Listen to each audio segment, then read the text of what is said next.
అటువంటి సాంగ్స్ చూడలేదని చెప్పు నువ్వు. సాంగ్స్ బొక్క అది ఇదని టెక్నాలజీ గురించి నువ్వు మాట్లాడద్దు. శంకర్ గారి టెక్నాలజీ గురించి నువ్వు చెప్పొద్దు. నువ్వు కావాలని చెప్తా ఉన్నావు.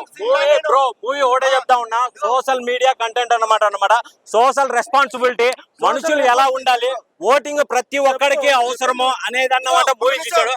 శంకర్ మూవీస్ చెప్పేది, శంకర్ మూవీ అంటేనే మనకేం తెలుస్తుంది, ఒక కంటెంట్ ఉంటది, ఒక సోషల్ మెసేజ్ ఉంటది అన్నమాట. ఈ సినిమాలో కానీ సోషల్ మెసేజ్ చాలా అద్భుతంగా ఉంది. అతనికి రామ్ చరణ్ అన్న పర్ఫార్మెన్స్ అయితే ఇరగదీశాడనే చెప్పొచ్చు. అప్పన్న క్యారెక్టర్ అయితే హై లెవెల్ బ్రో.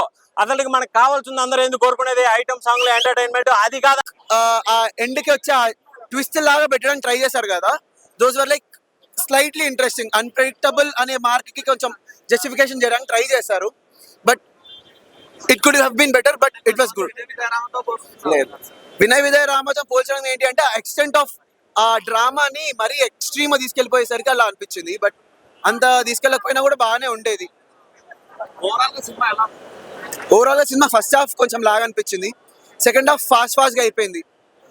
అంటే సీన్లు ఎలా ఉన్నాయి అంటే శంకర్ మార్క్ కనిపించింది. ఒక డిఫైన్ శంకర్ మార్క్ అని డిఫైన్ చేయండి, మీరు ఏమనుకుంటున్నారు?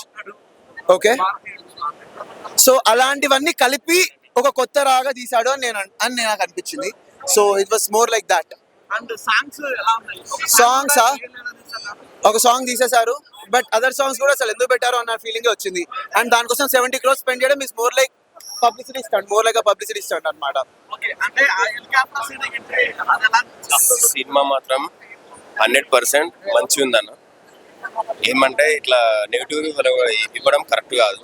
సినిమా జెన్యున్ గా చెప్తున్నా నేను. యాక్చువల్గా అంటే ఏదో ఇట్లా పబ్లిక్ లా ఇది చేయాలి అది అని కాదు. సినిమా సూపర్ డూపర్ ఉంది, మీరు కూడా వెళ్ళి చూడండి.